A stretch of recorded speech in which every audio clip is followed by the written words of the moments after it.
হব না কেন ভাই, আমি সুন্দর, সাকিব খানও সুন্দর, হলে খারাপ কি, ভালোই হবে করবে, কারণ আমি সুন্দর, আমি দেখতে মাশাআল্লাহ খুবই সুন্দর, খুবই কিউট একটা মেয়ে। এরকম 6 ফিগার 0 ফিগার নায়িকা কি বাংলাদেশে আরেকটা পাবেন? এই যে দেখেন না যে আমাদের বাংলাদেশি নায়িকারা যে আইটেম গান করেন, তাদের যদি ছোট ছোট ড্রেস পরানো হয়, শর্ট ড্রেস, পেট দেখবেন বের হয়ে থাকে, একদম ভুড়ি টুরি বের হয়ে যায়। তা আমার ক্ষেত্রে এরকম কিছু না, আমার দেখবেন একদম 0 ফিগার নায়িকা হওয়ার জন্য আমি পারফেক্ট।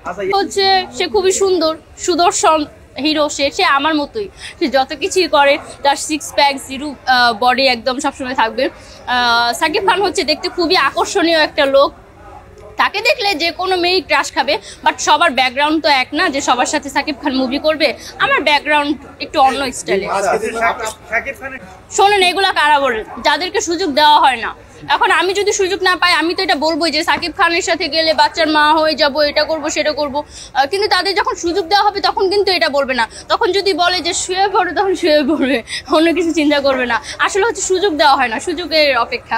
এইটাই, ওরা হচ্ছে ওদেরকে সুযোগ দেয় না, সাকিব খানের ধারের কাছে যেতে পারে না, সেটা বলতে পারে না, ওরা হচ্ছে উল্টাপাল্টা কথা বলে সাকিব খানকে। 3 নাম্বার বউ হতে চাই। কিছুদিন আগে কিন্তু একজন এই কথা কই ভাইরাল হয়ে গেছিল, আপনি কি ভাইরাল হতে চাইছেন নাকি? আমি কখনোই ভাইরাল হতে চাই না, কারণ সাকিব খান এমন একটা পার্সন, কোনো একটা রাস্তার মেয়ে এসেও যদি তার নাম উল্লেখ করে সেই ভাইরাল। এখন সবাই তো হচ্ছে এক উদ্দেশ্যে আসে না। হ্যাঁ, আমি একটাই উদ্দেশ্য হচ্ছে তাকে নিয়ে কথা বলে, সেটা হচ্ছে তার সাথে আমি মুভি করব। কারণ হচ্ছে আমার ছোটবেলা থেকে স্বপ্ন ছিল এটা, যাতে তার কান অবধি এই কথাটা পৌঁছায়, এটাই আমার ইচ্ছা। ডার্ক ওয়ার্ল্ড অনেক কিছু করতে পারি, তাকে নিয়ে হচ্ছে রীতিমধ্যে একটা গান বানিয়েছি, প্লাস হচ্ছে সে আমার স্বপ্নের নায়ক। তো ওই যে একটা কথা বলেছিলাম যে তার জন্য আমি, তার সাথে যদি আমাকে একটা মুভি করার সুযোগ দেওয়া হয়, আমি ছবিও ফ্রিতে করে দেবো। এবার এর থেকে বড় কিছু আছে? আপনি সাকিব খানের জন্য গান আমি সব পারি, বলেন, বুঝতে বলেন, শুনতে চাই। আমি হচ্ছে কি যে আর 4-5টা মেয়ের মতো না, আমি একদম ভিন্ন রকম। আমার মন যখন যেটা চাইবে আমি তখন সেটা করি। আছে না যে পাখির খাঁচায় বন্দি, ওই রকম কিছু নেই আমার জীবনে। তো এইটাই, আমার হচ্ছে কোনো বাধা নেই, যখন যেটা মন চায় তখন সেটাই করি। বলছেন মিডিয়া এখন ইচ্ছে করছে যে আপনাদের ক্যামেরার সামনে এসে খাচ্ছি। এই ফিগারের রহস্যটা কি, আপনি কিভাবে ফিগার ধরে রাখলেন? কিভাবে সেটা জানি না, প্রচুর খাই, এই যে ক্যামেরার সামনেও খাচ্ছি। মানে আসলে এটা ধরে রাখার কোনো মানে উপায় আছে কিনা, বা আপনাকে দেখে অনেকে ফলো করবে এরকম? ধরে রাখার কোনো চেষ্টা না, মানে আমি অনেক খাই। হ্যাঁ, আমি হচ্ছে ফুড ব্লগিং করি, আমার আইডির নাম হচ্ছে ফুড কুইন।